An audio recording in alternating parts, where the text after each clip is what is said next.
Well, today we have a very special guest with us. John Guandolo, is with us. He's the founder of UnderstandingTheThreat.com. By the way, you may want to jot that down, UnderstandingTheThreat.com, and go to his website. He's a counter-terrorist expert and former FBI agent. He also co-authored the book Sharia, The Threat to America, and he's now authored a book, Raising a Jihadist Generation, and I guess that's due to be released any time. Is that right, John? That's correct. When's that coming out? We're hoping in about the next 5 weeks. Good for you. Congratulations. Thank you. Well, there's a lot going on here, and we're watching Europe with all of its interesting problems by allowing the Islamization, I guess, of Europe. And is that coming to America, you think? Well, yes, and I believe it's already here. I think a lot of the things that we're seeing in Europe, we're seeing the real conflict between the government entities and the Islamic community on the street. But a lot of the things that are happening there in Europe specifically are happening here. I mean, we have had, just like they had in England, vehicular jihad, where Muslim jihadis drive over people or attempt to drive over them to kill them. We've had beheadings here in the United States. We've had honor killings, and we certainly have, as Raising a Jihadi Generation explains, a significant support network here in the United States that exists to raise and support these jihadi operations. Now, what happened in Europe? Why did they allow it to go so far? I mean, I even heard rumors where they're allowing even the practice of Sharia law. How can that happen, coincide with parliamentary rule? Well, that's a great question, and one of the things, one of the strategies that what the other side calls the Global Islamic Movement, it's primarily led by a group called the Muslim Brotherhood, which I would suspect a lot of your viewers have now heard of after what's gone on in Egypt and Libya and Syria and elsewhere in the world. But the Muslim Brotherhood runs the most prominent organizations, Islamic organizations in the United Kingdom.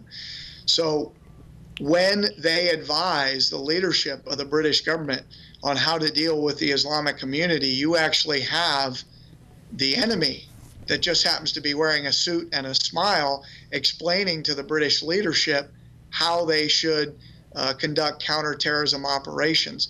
But the people the individuals that the British government are leaning on are themselves jihadis. It's an absolutely crazy situation. So the way they intend to impose and are imposing Sharia isn't necessarily by parliamentary rule. It's by imposing it and doing things like saying, as a national policy in some of these countries, you can't say anything defamatory against Islam because it's offensive. And while that may sound okay on the surface, what it's actually doing is stifling the thousands of years of free speech that the Western world has observed. But that's how it's being implemented. And by the way, that's being done here in the United States as a matter of policy as well. Yeah, I want to come to that. But one more question on Europe. Do you think they'll begin to push back? Do you think there'll be a pushback, and can it be effective in Europe? There is pushback.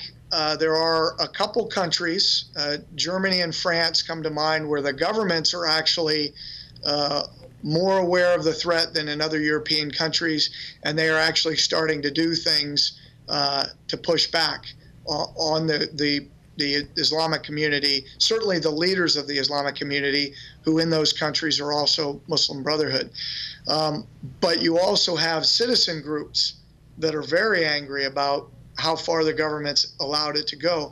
The problem is, if the citizens on the street rise up against the Muslim community, you're going to have chaos. And we're already starting to see that. You see the riots in Sweden.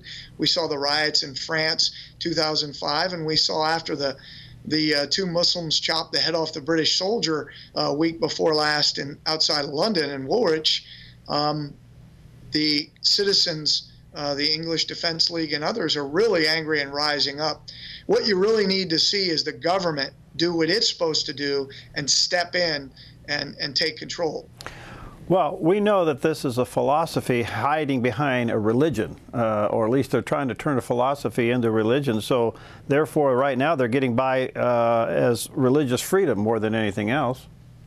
Well, that's correct. But again, from my perspective, and when I say from my perspective, the facts of the issue, when we talk about this from like a war-fighting standpoint or from a counterterrorism standpoint, a law enforcement standpoint, as well as Christian and Jewish leaders in Europe interfacing with these individuals, this movement that we're seeing, and it's a global movement, which I think most of your viewers are pretty much aware if you watch 5 minutes of the news at night, is that this is not a religious issue. This is a totalitarian movement that seeks to rule. And it's that the back support of this, the backdrop behind this, their own documents, their own speeches, what they seek to do is impose a form of government on people. And that's not a religious cause. But you're right, they put the mantle of religion on top of this. Right.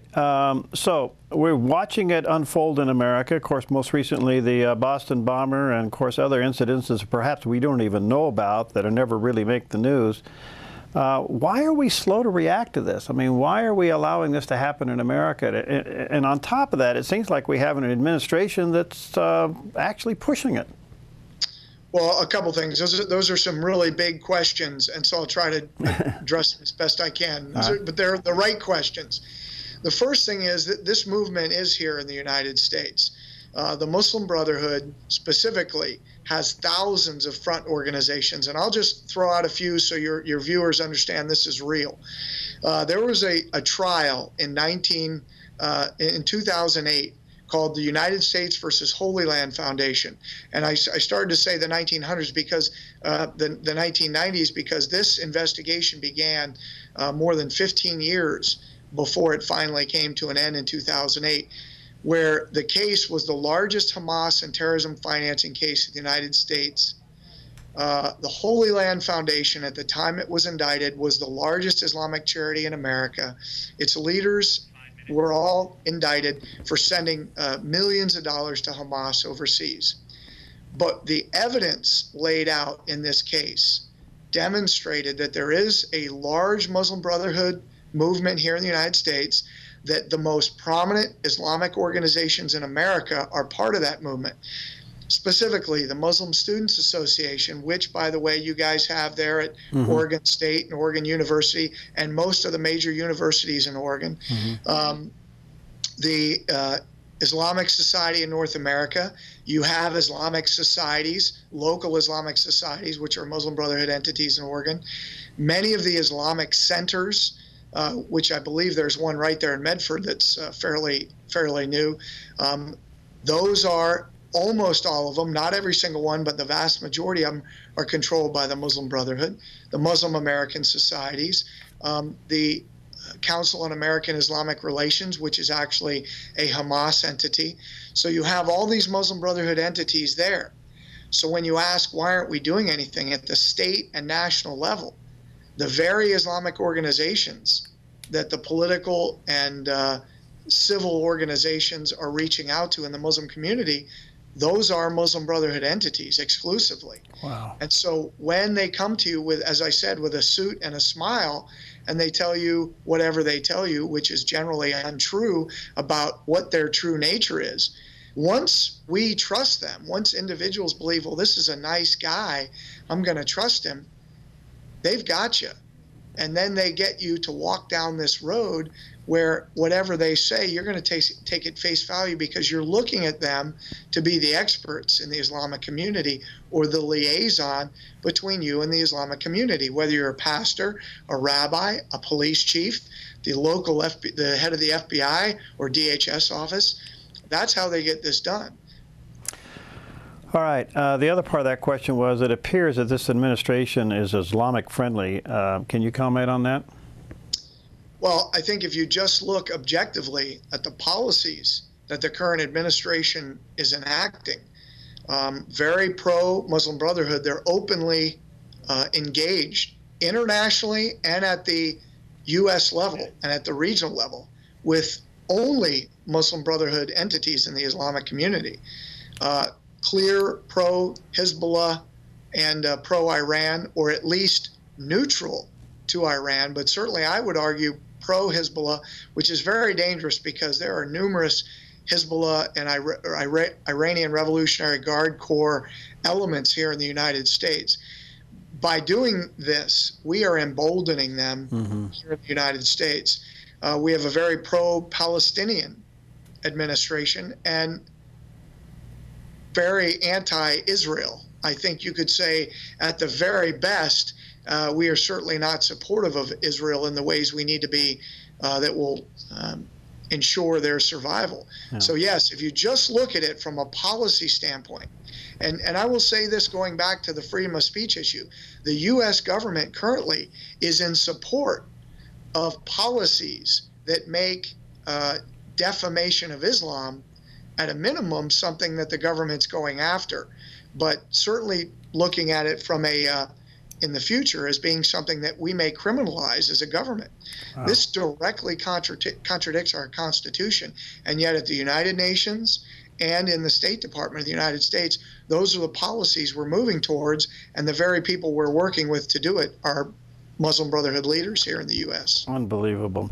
It's called understandingthethreat.com, and what kind of resources do you have there, John, for people that go to your website?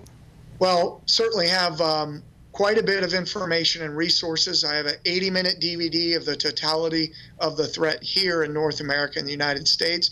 We've got other things, write-ups of how to answer people who throw out the typical responses saying, well, this is crazy, this can't be happening. And in fact, what you're seeing in Europe, we have a lot of that here in the United States. It's not being reported. And then obviously my blog site that's right there. And I usually do 2 to 3 articles a week, and I encourage your viewers and your listeners to go to that. All right, it's called understandingthethreat.com, and also be on the lookout for his book soon to be released in a couple of weeks, Raising a Jihadi Generation, and that'll be coming out. And I would assume that will be available at the bookstores, Barnes & Noble, and online at Amazon. That's our hope. Yeah, certainly be able to Amazon.com and through the website. All right. John, thank you so much. Let's stay in touch and get you back soon. Thank you very much. Okay, Appreciate have a good day.